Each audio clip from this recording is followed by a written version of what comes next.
everyone, and thank you for coming today, both online and a wonderful face-to-face audience. This is our kickoff event this year for the third year of the Global Education Colloquium.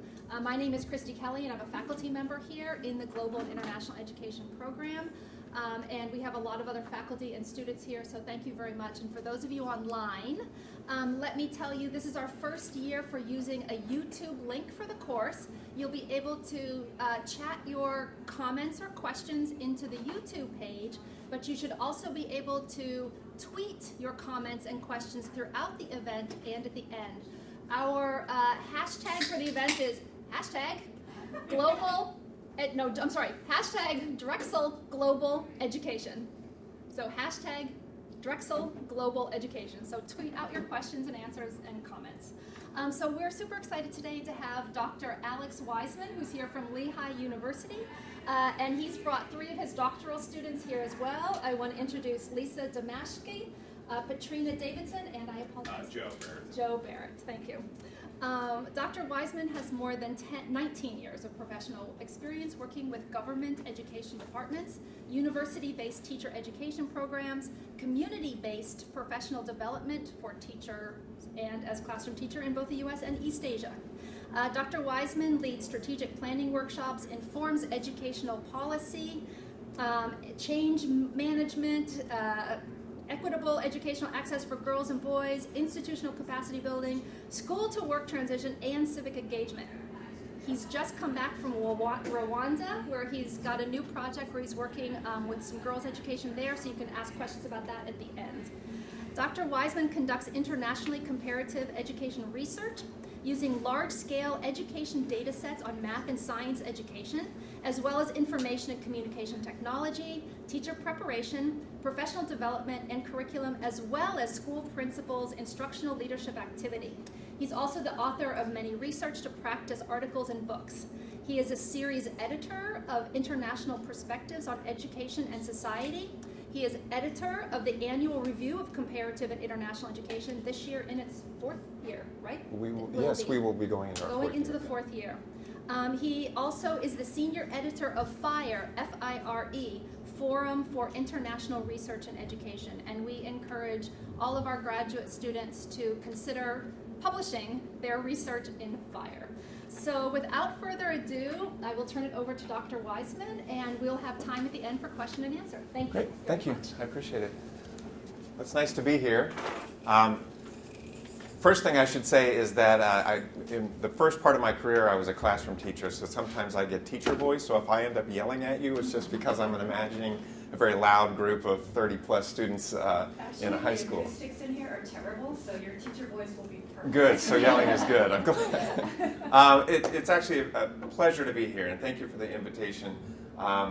I've heard about this colloquium before, and we've had Peggy Kong from Lehigh University was here, I think, last year or earlier this year to also give a talk. So I'm glad that we have this connection between Drexel and Lehigh, and I hope that it continues. A couple things I just wanted to say right off the bat. Thank you for the great introduction. It can seem as if I am spread a little thin. I kind of do a little bit of everything, and part of the reason for that is that my own work tends to look at cross-national trends using very large data sets. So it's really, I'm interested in those trends more than I am sometimes the specific topic. You know what I mean? Like I'm really interested in how certain patterns are mimicked across different systems or where the gaps are. And also because I try to look at how education has been used as a what I call national project. So ways that education is used by policymakers to build certain agendas or to contradict certain agendas depending on which policymakers we're talking about. I'm very interested in that. Some of the other experiences that you mentioned, I just wanted to briefly touch base on. So I did just return from Rwanda. I was there with actually Patrina Davidson, who's here in the room. We've been working with a couple of other graduate students at Lehigh on a project there where we're helping a local youth village for genocide survivors revise and sort of locally own their monitoring and evaluation system for their school. And it's one of the things that I really enjoy doing as part of working in this field. Even though my own research looks very broadly across global trends, we have the opportunity often to be involved in specific projects that are with very interesting people and very unique places, and always trying to make sure that those projects are locally owned and that the stakeholders in the area are very empowered, which is a challenge when you're coming from a very privileged position in the United States to help support that. So I think that's an interesting part of our work, and hopefully that comes out a little bit in some of our discussion today. I also wanted to talk a little bit before I get started about the topic I chose for today itself, the idea that there's a global educational discourse. I purposely made this sound very big and very broad so that it would be as encompassing as possible. But really what I'd like to do is drill down a little bit and talk about a specific discourse that happens in a particular way in 3 specific countries. So we're going to be looking at 3 countries in particular as we move forward. I find this kind of thing really interesting, looking at how people talk about, think about education and the ways that that happens that are not overt or not obvious. So the assumptions that policymakers make, parents make, teachers make, researchers make when they think about education and education broadly speaking, and whether or not there is any trend or consistency across different systems or across different dialogues that we can observe and somehow measure and try to understand. So that's the basic idea. I would like to give credit where credit is due. This is actually a topic that I'm going to be talking about that originally came about from an exchange or a collaborative agreement that Lehigh University has with the University of Tübingen in Germany. And actually, Lisa Damashka, who's here with us today, who's a doctoral student at the University of Tübingen and a visiting research scientist at Lehigh, has been sort of a key person in facilitating that dialogue and helping shape the way that the project is going. Patrina Davidson, who's also with us here today, has been working on that project, as has Elizabeth Bruce, who I think is online with us right now. So I wanted to thank the 3 of them especially for helping us to move this forward and give the University of Tübingen a shout out for really being a huge part of getting this whole discussion going. And then one more advertisement before I start talking more specifically. I really would like anyone who is interested to submit your manuscripts to FIRE. It's an online open source journal. It is peer reviewed. We are indexed as well, so if you're worried about that sort of thing, you shouldn't be. Please submit to FIRE. It's very easy to find. If you Google FIRE Lehigh, it's the first thing that pops up. We'd love to see your manuscripts. The other thing for the series that I edit, we're always looking for volume ideas. So if you would like to edit a volume of the International Perspectives on Education and Society, please send me an email, which was on the first slide. So what are we talking about when we talk about a global educational discourse? What does that actually mean? We certainly have a lot of ways that we can discuss it from an academic perspective, and I'll get into that in a second. But I really like to think about what is the message that's being conveyed about education broadly speaking, and then how can we understand that? So a couple things to consider. One is that the characteristic of education being a human right is a very important one to consider when we're talking about how we think about education, and I'm trying to use the global we here.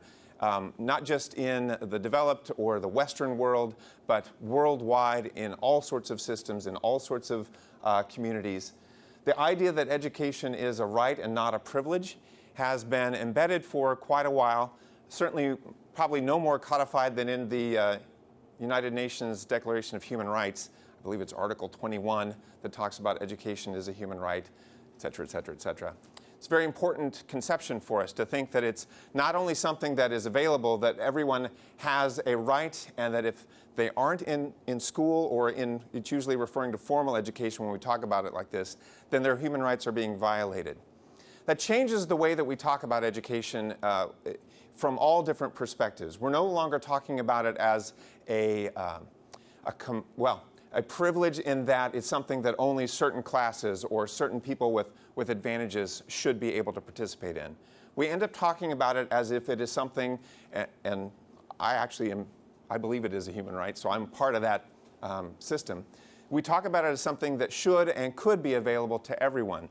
But the question is, how does that become available? Well, one way to think about it is that education that is excellent should be available for everyone. Now, defining what excellent education is also a bit of a challenge.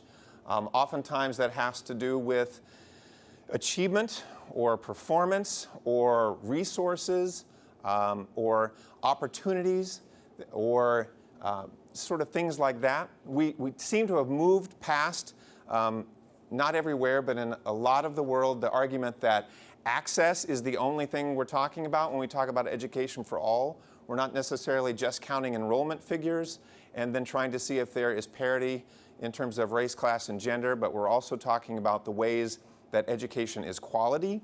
Again, I'm using air quotes because that means different things to different people, and defining what that means for a student versus a teacher versus a system is a bit of a challenge. But the shift to talking about education that is excellent has definitely been a part of the discourse for at least the past few decades. We also tend to talk about education as an investment, and the idea that there is an investment in terms of not only the individual person's or the individual student's growth or development, but also that there is investment in terms of the broader economy, investment in terms of social benefits like lower crime, greater opportunities for innovation, different access points to education so that it isn't just a strict sort of linear model, but that you can go in and out of the system, and that sort of a mindset changes the way that people then interact with others outside of the community. So we're seeing this global discourse in a lot of different interesting ways. Again, with equality of education in terms of racial and socioeconomic access is a big part of the discussion around education worldwide as well.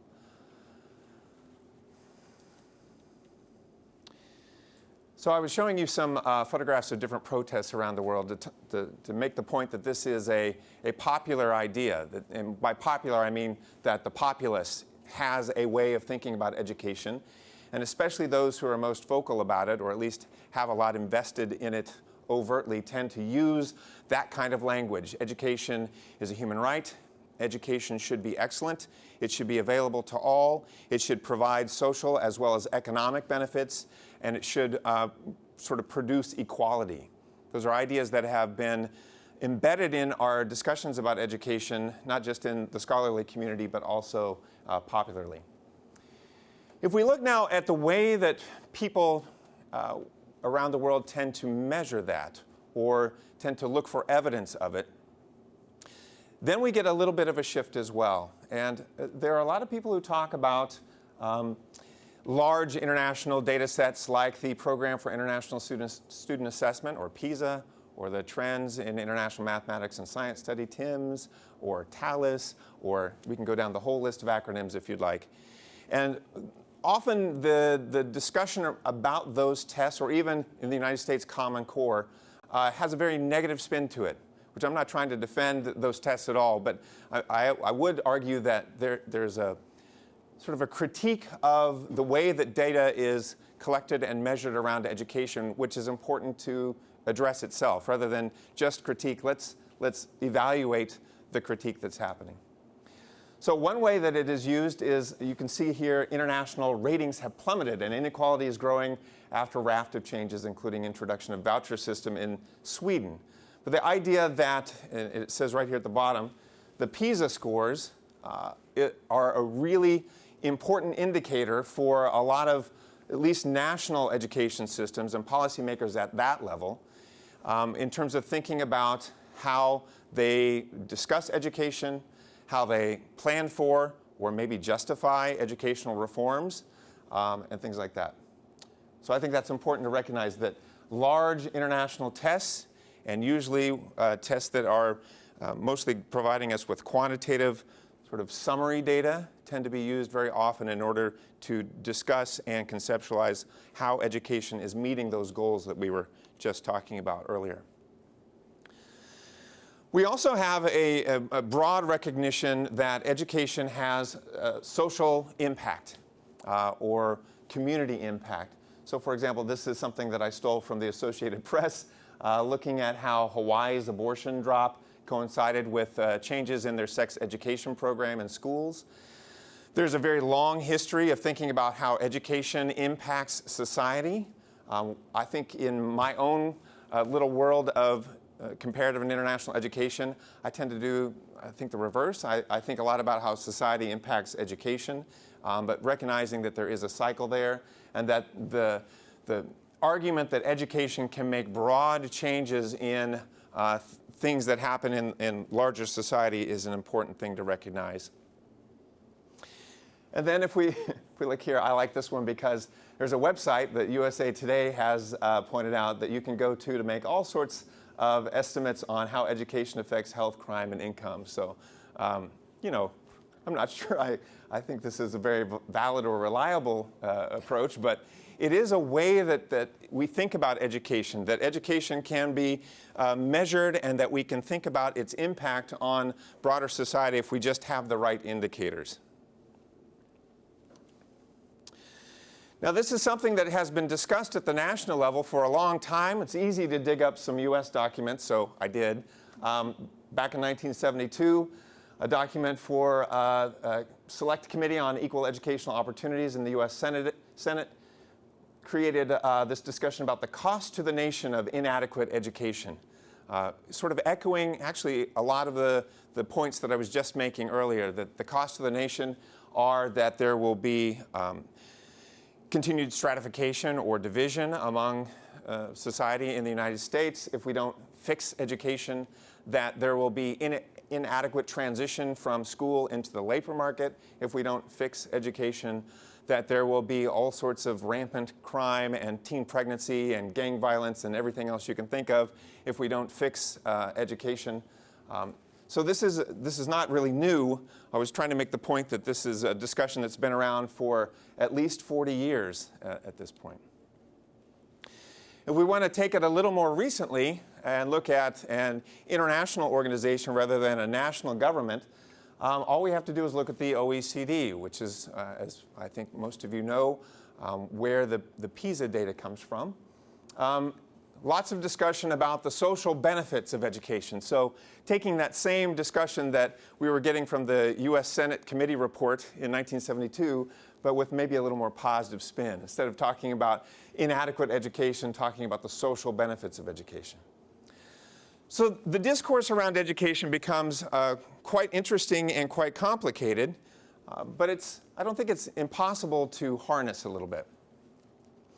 So as I mentioned, I've been working with a collaboration between Lehigh and the University of Tübingen, and also a team of 3 excellent researchers at Lehigh, 2 of whom are in the room, 1 hopefully online with us, to look at this discussion or this discourse.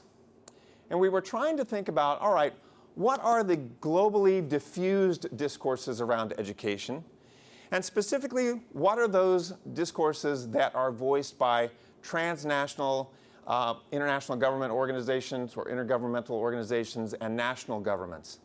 And we threw this word scientized in here. Well, threw is probably too loose. We were trying to think of how this discourse has taken on certain characteristics. And is there a way that we can start to identify that and then think about that more systematically in order to make some sense out of all of those different agendas and ideas and concerns about education that I was discussing at the first part of this. And once we do that, we'd like to look a little further and talk about how is education scientifically, and I'm going to discuss what that means, scientifically enacted at local levels in 3 countries. And I'll tell you why we chose those 3 countries in a second: Germany, Australia, and the United States. What I'm going to be talking about today is really just an overview of how we've been addressing the first research question. I'm not going to get to research question 2, but that's an exciting next step for us. So how do we talk about this? Well, one way is we started thinking, how does a discourse around education actually get started and then spread? And I think we were more interested in the spreading part than the getting started part. So let me sort of tell you right now that we're starting in the middle of the discussion about this. There are a lot of ways that ideas and discourses about education get initiated and then reproduced and disseminated. One of the ways that we're very interested in is the way that that discourse becomes embedded or taken for granted or institutionalized in school, in society, in political systems, etc. So we're trying to think of how does this then work? How does the model or the script for the discourse become globally rationalized? And by rationalized, I mean that it gets to the point where there is an inherent justification to the discourse that doesn't necessarily need new overt pushes. It's something that I believe Marx used the term manufactured consent, if we want to get a little more critical. It becomes something that is created as part of the system, whatever that is, and then it's embedded in each of our own ideas about, in Marx's case, it was the economy and society. In our case, it's education. And then that gets reproduced without necessarily having to push it or hit it or drive it as overtly as it might need to be at the beginning.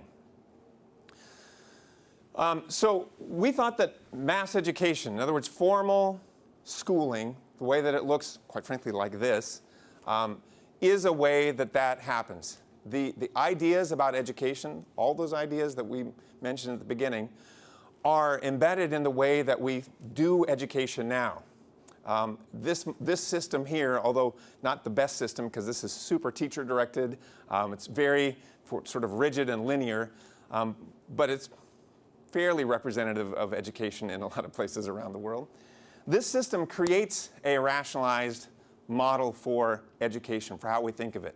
Individually oriented, focused on ideas around democracy or equality or equity, however you want to think about that. Sort of not necessarily cognizant of inequalities that are reproduced, although sort of living amidst that. I could go on and on. Anyway, lots of ways that this model is rationalized. That this creates legitimized structures and policies around education. So especially as formal education reaches saturation or there's a very high percentage of people of school age who are enrolled in education in a system, the more generations that go through that, the more likely it is that these structures and ideas and models about education become embedded in not just the curriculum and the structure of schooling, but also the way that individuals then think about education. And then, of course, the idea that it's loosely coupled according to context. So I think we all recognize that inequality in education or inequality in spite of education is something that is reproduced in every system, and that education can share quite a bit of the responsibility for reproducing those inequalities. But what we're really interested in is thinking about, well, how do the ideas about education that do have equity and social benefit and all that embedded in them coexist or persist in spite of the fact that inequalities continue to be reproduced alongside or as a result of those education systems? I hope that makes sense. I just went into academic mode for a second, so I hope that wasn't too academic-y. So we started trying to combine some different ideas about how this works by using this phenomenon that we're calling scientization.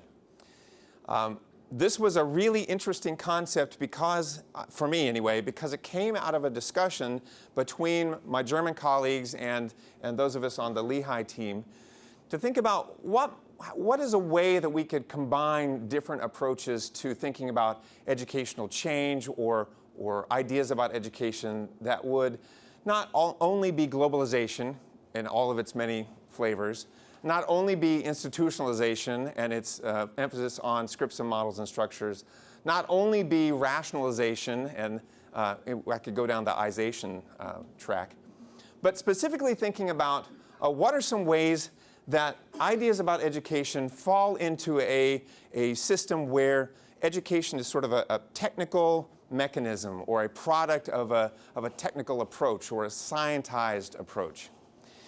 That became interesting to us because the scientific method and ways of thinking about the way that evidence is used or data is embedded in this seem to be more and more a part of how not just researchers were thinking and talking about education, but how parents and students and others who are sort of at the ground level, or at least the classroom and school level, were talking about education and the way that it was or was not working.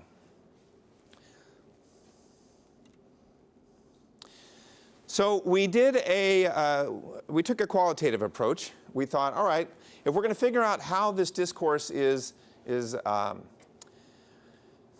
demonstrating itself or enacted and then reproducing itself across different systems, where can we start?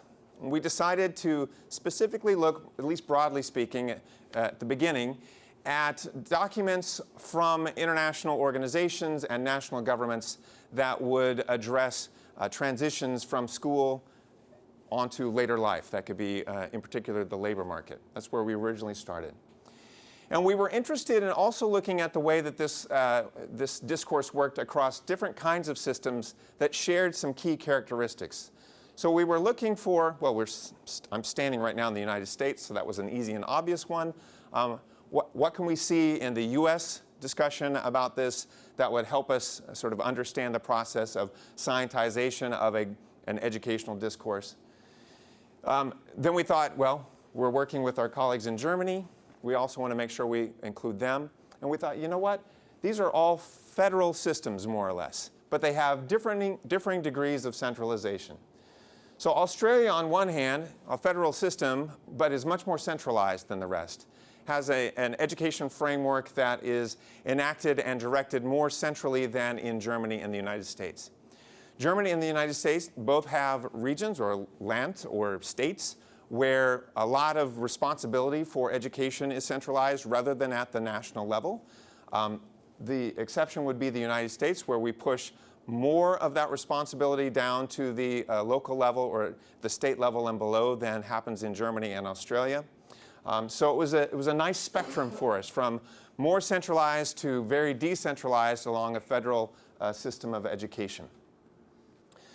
We also looked at some international organizations, which I'm not going to talk about quite as much right now, but I will show you some document evidence in just a minute. We looked at the official policy documents with this broad focus, broadly looking at transitions from school into the labor market. We looked at publications from 2005 to 2015 to give us a nice 10-year window where we could find evidence of what was happening in the discourse, broadly speaking, and hopefully discern some trends, or at least something like that. We took about 10 documents per country, so we have around 30 documents in here, and that will continue to expand as we move forward. And then we were very systematic about how we developed our coding categories, which I will save for a longer discussion later so that we have enough time to have questions and answers here. So the kinds of documents that we used, at least preliminarily, these were some of them. At the international level, as I mentioned, and the European Union level, which I'm not going to talk about the data from that right now as much, we looked at the global monitoring reports from Education for All, among some other things, European strategies and EU frameworks for the European Union. And then we had different kinds of national documents from each of our 3 countries. These are just a representation of the kinds of documents that we looked at. We're very fortunate because we're working with our colleagues in Germany, and we have Lisa, that we have native German speakers to help us with those documents as well.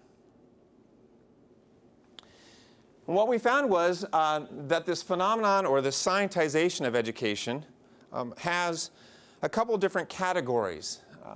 So we can look at the way that education is discussed in at least 4 different ways, and this is the way that we started to think about it.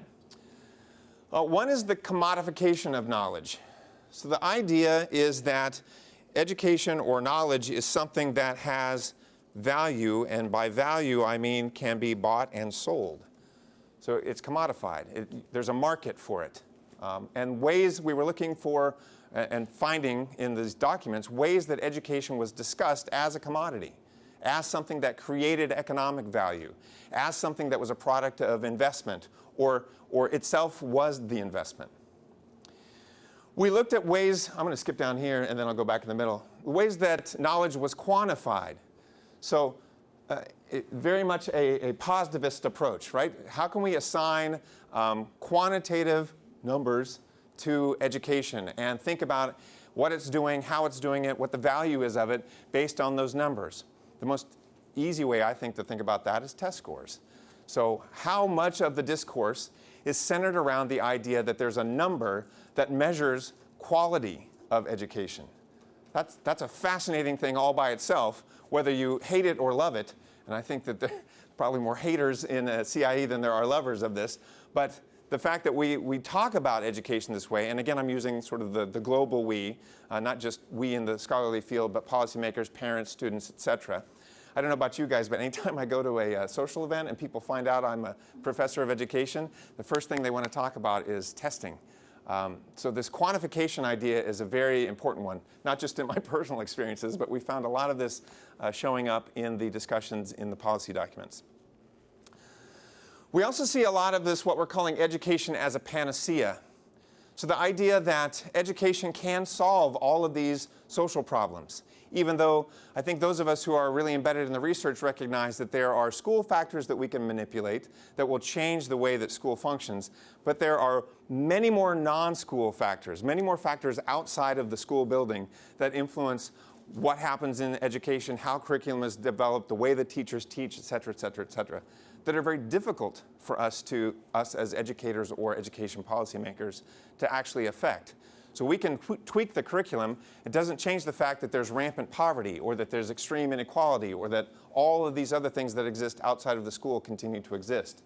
But the mindset is there, the idea is there, that if we just did a little something more with education, we'd solve that. Inequality in the community would go away. People that are born into cycles of poverty would all of a sudden have job opportunities open to them, et cetera, et cetera. So that it's a cure-all. And we think of this approach as more of a solutionist approach, right? There's always a solution. Education is the solution. It's a very, I'm just going to be critical for a moment, I think a very naive approach to think that education can solve all these problems, but it repeatedly comes up. And then this fancy term, which again comes directly from our German colleagues, and I love it because it's cool sounding, the cyborg dialectic, meaning that there is this dialectic or this symbiotic relationship, this back and forth between humans and technology in education. And that if we could use technology more efficiently or effectively or embed it more in our education, then we would find that students are learning more than they ever have before, or the access would be better than ever before, or something like that. So how education and technology are symbiotically complementing or interacting with one another.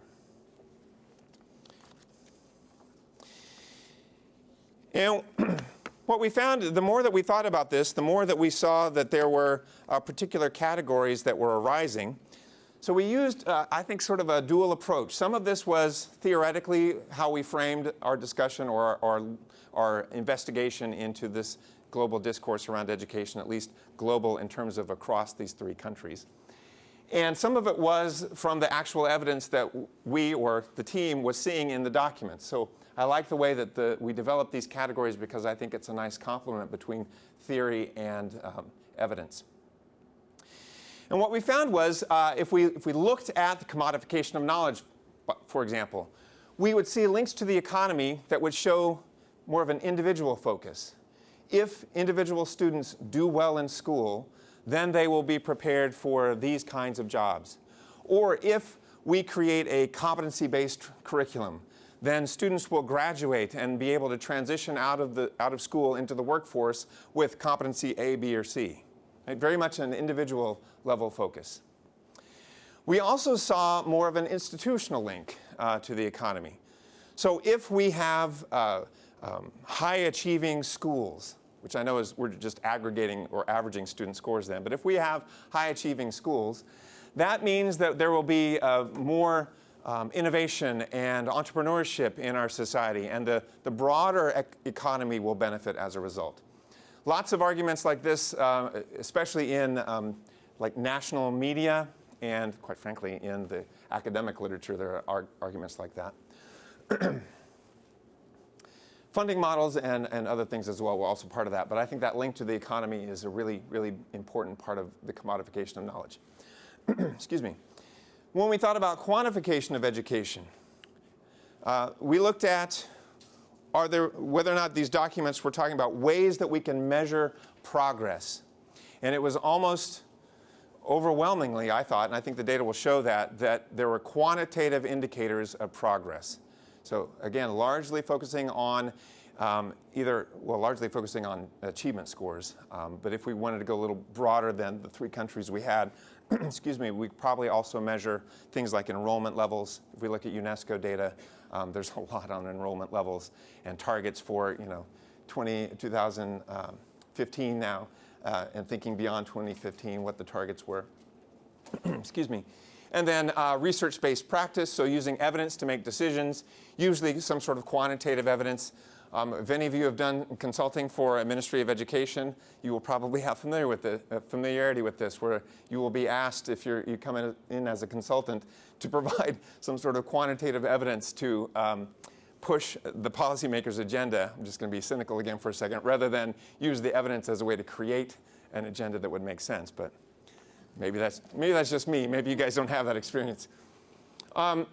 When we looked at education as a panacea, we saw ways that education was used as a solution for specific issues and populations, and that education had this cure-all element to it.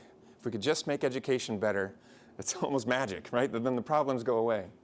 And then again, as I mentioned, cyborg dialectic. We were looking any ways that it was a symbiotic relationship, but what we really saw more of was discussions about how technology could be used in the classroom or to disseminate curriculum, those sorts of things. So I won't go through we have a lot of quotes in a manuscript we just wrote, but I'll give you some representative ones so you can see what this looks like and how we were thinking about this. So here are some examples from some of the international data, which I'm not going to summarize for you in a second, so don't get your hopes up. Looking at education as a panacea, right? So if this is the GMR from 2008. Inequalities remain within countries, between regions, provinces, or states, between urban and rural areas, between rich and poor households, and between ethnic groups. And it went on to talk about how if we can address these equity issues in education and enrollment, then we will be able to solve these sort of inequalities that exist in the broader society. GMR from 2015 talked about if you can, I'm just going to spin this in a positive way. If you can read, write, and do basic arithmetic, then you will have opportunities for employment and entrepreneurial activities in civic education. So framing education in a way that it is a panacea or a cure-all. When we talk about commodification of knowledge, again, I'm going to use not a country-specific document. This is from the EU. So through the provision of excellent and attractive education, which I think is an interesting phrase all by itself, the EU can become a world-leading knowledge economy. We could have a whole other couple of hours talking about knowledge economy discussions and how education is a part of that discourse as well. But this idea that education is a cornerstone or a foundation block for knowledge economy development is quite frankly rife throughout discussions about education worldwide, certainly in these international documents. The idea being that if education is high standards, high quality, that the economy will also improve. Just to show you what some of these look like from the national documents. I should have you read this one, Lisa. So I'll skip over that for now. But looking at, let's look at the Melbourne Declaration of Educational Goals for Young Australians. This education is a panacea that we just looked at the international document. So schools play a vital role in promoting the intellectual, physical, social, emotional, moral, spiritual, and aesthetic development and well-being of young Australians. Basically, this is a sentence that says education can do it all. Right? Anything that you find that there's a problem, education has the solution. Which again, I think I mentioned this earlier, I believe this is a little naive, but it is a very strong part of certainly policy speak, and it also becomes embedded in the way that education is then conceptualized. And that's important part of I was explaining earlier our sort of theoretical framework, explaining how this message about education, as extreme and as quite frankly, a little naive that this is, still becomes embedded and ingrained in generations of people who go through education or who are talking about education as a part of broader society and economy. If we want to look at an example of the quantification of knowledge, remember we were focusing on that link between school and the labor market, so we took a look at the Perkins Career and Technical Education Act of 2006, talked about levels of performance, expressed in a percentage or numerical form, so to be objective, quantifiable, and measurable, to continually make progress towards improving the performance of students. Great example of how this quantification of education and of knowledge is over and over, I mean, this is one example, but over and over it's emphasized that if we can objectively and numerically measure progress, then we will have an indicator of how strong education is and the potential for education to make a broader change in not just individual students' earning capacity, but the economy at large. So we could go through a lot of quotes like this. I'm talking much longer than I meant to, so I'm right at the end. I'll just briefly go through this, and then we'll have a few minutes left for questions. What we did was, what the team did, I should say more specifically, is we looked at all of these 30 documents across the 3 countries, and then also looked at some international organizations as well. But this is just data for Australia, Germany, and the United States.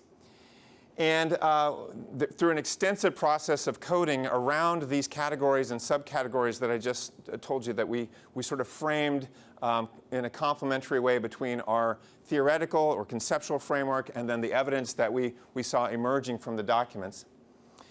We found that overall, in all 3 countries, quantification of education, or I should say quantification of knowledge, was the overwhelming winner. Education is talked about in these documents as something that is numerically measured and objective in a quantitative sense, more than any other discourse that we were paying attention to. So this is the percentage of the characteristics or categories represented in the national education policy documents by country.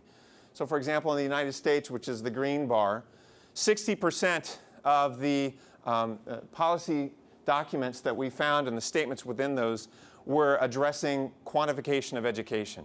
Over and over talking about the importance of quantitatively measuring progress, problems, mostly progress, in education and using that numerical data as a way to celebrate successes and make policy about how to move forward.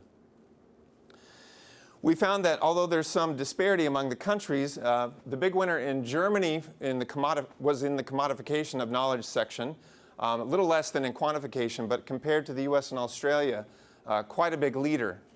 So the idea that education or knowledge can have economic value or be something that is used for investment was particularly strong in Germany. And there are many reasons why this might be, although one of them might have a lot to do with the way the education system has been traditionally structured in Germany, with an emphasis on the transition from school into the workplace and the division of the education system around that idea. We found a little less in the education as a panacea department, although this was certainly used especially to frame the broader discussion about the importance of education and the ways that education can continue to affect broader society and life. Much less of a discussion of the cyborg dialectic, as cool as that term is, than we originally expected. And again, most of that discussion was around how technology, or computers in particular, could be used to enhance education. We see a particularly low number here in Germany, and we're investigating why that is, although we've had some discussions about it, and a wariness about using technology and issues related to privacy and the ethics around that have been a large part of the sort of more national discourse in Germany than in other countries. So they're probably a little more resistant to using technology as openly or as unquestioningly, if that's a word, than some of the other countries we looked at. So we've got, and again, I'm watching time, we've got a lot of work to do in terms of continuing to interpret this information. But we're finding that if we look at, what is the global educational discourse, and we narrow it down a little bit to a particular discourse or a particular type of discourse and a couple of countries, we see that at least in federal systems across a range of centralization, that there are some main patterns that we see popping up, this commodification, education as a panacea, cyborg dialectic, and quantification of knowledge, with the clear winner being, winner meaning there's more of it about that, not in the sense that it's really like that. But the most discussion, or the most prevalent part of the discourse, is around the quantification of education and emphasizing how important that is. Second most popular, or where we see the most trends, is in commodification of knowledge. So using education as an investment tool and talking about ways that it can be marketized. Much less in the other two categories, but they're still a part of it. We also found that there was evidence that these sorts of discussions, or this discourse around education, was absolutely taken for granted, that it was not as if there was a discussion, or I should say a debate, about whether or not quantifying education was of value or not. The assumption was, it is quantified, this is the way to measure it, let's go, let's do it. Or it is commodified, here's how we should be doing it better, let's move forward. Not as much in terms, at least in the policy documents, in terms of critiquing that. Although we did see, as I mentioned in Germany, a big critique or resistance to cyborg dialectics. So I don't want to give the impression that there was no resistance and there was no backing away from these ideas, because that did exist in Germany with one. But we see a broader acceptance, or a broader representation of those in the others. So obviously I kind of get excited about this. I could go on a lot further. Hopefully you have some questions. If you'd like to email me, that's my email address. Yes, Rebecca. Two questions. Yep. First one is, did you find in the policy documents that you looked at that any of the educational policies were based on actual education research? That's question number one. Yeah. Question number two is, have you done a similar analysis of policy documents from developing countries? And if so, have you seen any differences? Great question. The second one's easy, not yet. We have not done anything from developing countries yet, but that is on the radar. That's next up. We did pick these first three because of the accessibility of the documents and because of the similarity, at least in the basic elements of the system, but there's a lot more to be done there. Is any of this discourse based on evidence itself? It's a good question. If you want to make the argument that TIMSS and PISA scores are evidence, yes. If you'd like to not make that argument, not as much. Not as much. I'm not saying there isn't any, but that wasn't the gist of many of the documents. Correct me if I'm wrong. Any corrections? Okay. I might be wrong, but I'm not. I think mostly no, not so much. Thank you. Yeah. What about Asian countries? Have you done anything with Asia, like Japan? We have not. No, we haven't done. Those are the three countries that we have focused on right now, and international organizations. Those IGOs, and then the European Union were the ones we started with. But yes, there is so that's why I said at the beginning, I used this big title, but really we're focusing on one type of discourse in three countries. Yeah.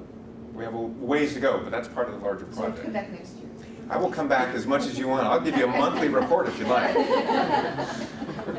Yeah, that would be interesting. Yes? So early when you were setting up your talk, you were talking about how you are interested more broadly in this idea of society sort of affecting education. Yeah. Yes. I was wondering if you were surprised with your findings. So like the commodification of knowledge, all those types of things. I wondered what just the period that you were looking at between 2005 and 2015. Were these findings surprising? Do you think any of them predate 2005, or are there new emerging ideas? I was wondering if you could comment on that. It's a great question. So I'm going to start with one part of your question. Do any of these predate 2005? Absolutely, and that's one of the reasons why I briefly threw up that 1972 Senate committee report to show evidence that at least one of the countries that we're talking about, this has been a very long discussion, or at least a mid-20th century forward discussion. In terms of surprises about how this data turned out, the quantification and commodification, I don't think we were as surprised about, because that has been part of the discourse around education for 100 plus years. It's easy to find that evidence. the cyborg dialectic, or the idea that technology and education, or technology and humans, can be more related, and emphasizing that in education. I was surprised that we didn't see more of that, because part of it is I do look at information and communication technologies in education a lot in my own work, and so I see a lot of that, and I thought that would be everywhere, and it wasn't. Part of that, I will say, probably a limitation that I should have mentioned early on. I think, say that we started looking at documents that were more focused towards that transition between school and work. So I think we set ourselves up a little bit to find commodification absolutely there. And that might be one of the reasons why we saw so much of that. If we had instead been more interested in how technology and education, or we decided to look at documents that focused on the technology and education link, we probably would have seen that cyborg dialectic come up a little bit. And then I think you either asked this, or I thought you were asking this in the way you phrased it. Why 2005 to 2015?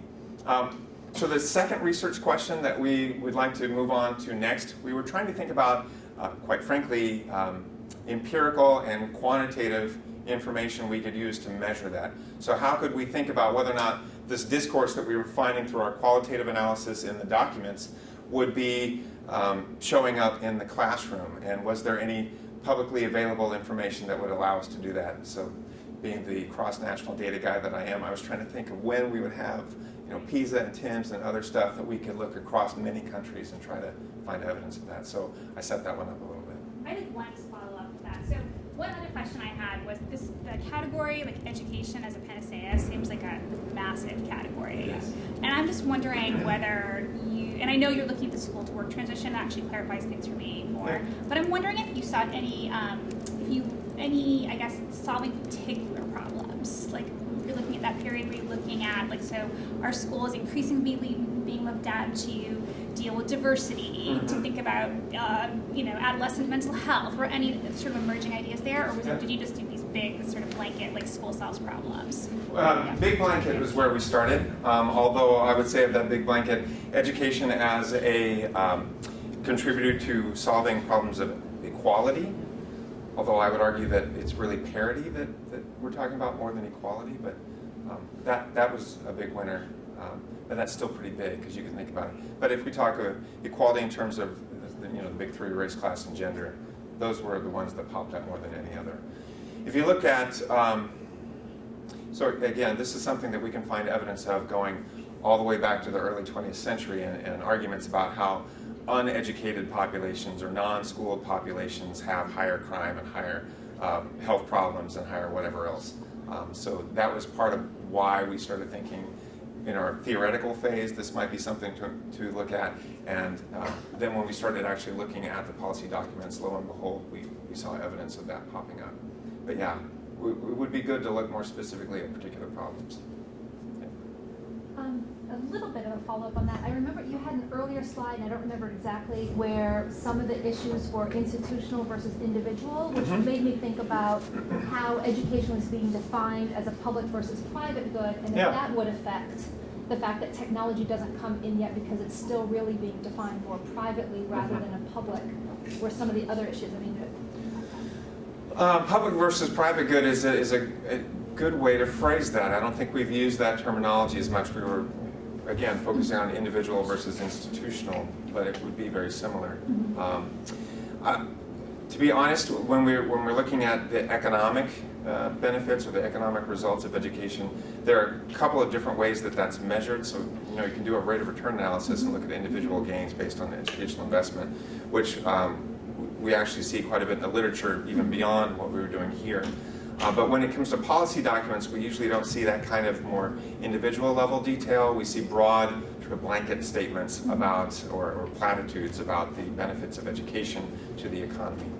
But the public-private split is a good way to look at that, and would also help us think about privatization of education as well. Thank you for bringing that up. I don't really have an answer. I think that was my long-winded response. Do we have any questions online from our online YouTube attendees? We have time for 1, 2, possibly more in the room. Yeah, there's a question. Okay. Oh, wait, one just came Oh, great.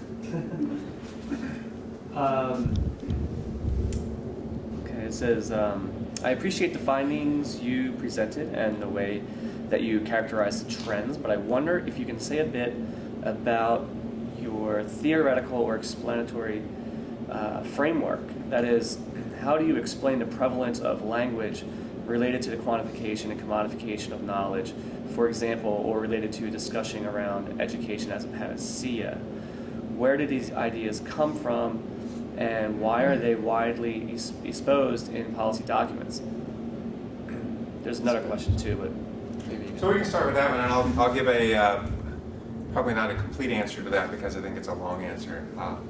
Why is quantification of education a part of our theoretical framework, and then why did we see so much of it popping up as well? So there is a long history of how education has been measured, and again, we can march through the sort of history of education and education research in the 20th century, but if we look at large-scale data, really we only started seeing that and having access to that in the mid-20th century, post-World War II, especially in the 1960s and on. There was a very strong development of international databases and the idea that there should be comparable data. We can argue about what that means because a lot of people would argue there still isn't comparable data, but at least data that was measuring or saying it was measuring the same thing across different contexts, starting with this sort of boom in international development, the rise of or the spread of formal education across systems. And so this idea, along with the rising testing, which I would also argue has been a movement since the early 20th century forward, the rise in the importance of data for cross-national or cross-system comparison, quantitative data in particular, is often, I think, mistakenly viewed as an objective way of measuring education, although I think we all know that every kind of data can be manipulated in any way you want.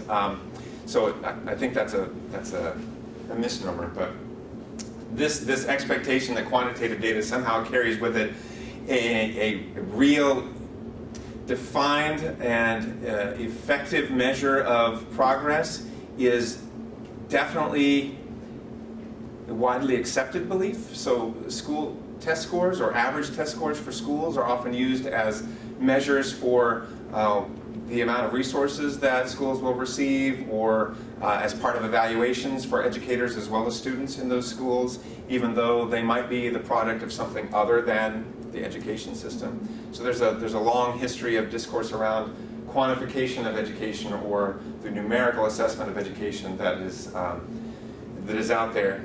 There's also a perception that or I shouldn't say perception, it's easier to collect and produce that kind of data. Whether or not it's meaningful or not is another question, but you can give a test and pump out a score pretty easily.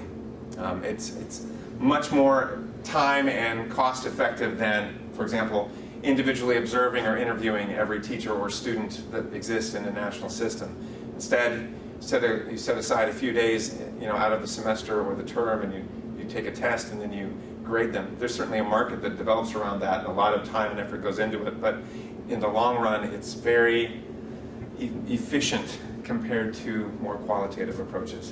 By the way, and I'm not saying it's better, I'm just saying it's easier to implement, and there's a perception that the numbers that come out of that carry validity that they may not carry. And the last little follow-up question was, what limitations does your study have, given that it focuses only on national policy documents? Well, it has a lot of limitations beyond that. So yes, we're focusing on national level policy documents to get some sort of an idea of what the national discourse looks like. And quite frankly, there's another argument we could make that says that international discourse and national discourse are linked, and that IGOs and NGOs drive a lot of that national discourse, which I haven't explained that here, although that's part of the larger framework for this. We also should have more countries involved, as we've discussed here. We should think about different systems of education in terms of not just federal, but also others that are more centralized or not, or driven by external organizations more than national. There was the language issue that maybe you brought up, somebody brought up, online brought up, that we should be considering. And so yeah, we've got more limitations than I have time. That'd be another hour, right? But I think that what we do have is a nice slice, and it's a beginning. And I want to be completely honest about recognizing that. I think what we found is that we have a couple of categories that we can now use as a foundation to push this a little further and see, all right, we find this popping up in the international and national discourse for this select group. Do we see that more broadly? Do we see that echoed in countries where there's a different language or a different system or a different historical development of education, who are at different levels of economic development or sustainability? We can start to really do some, I think, important comparative work based on this flawed foundation, although I think we'll strengthen it as time goes on. Great, well, thank you. I'm going to have to call to a close because we've run out of time. But thank you all who are online participating and those in the room.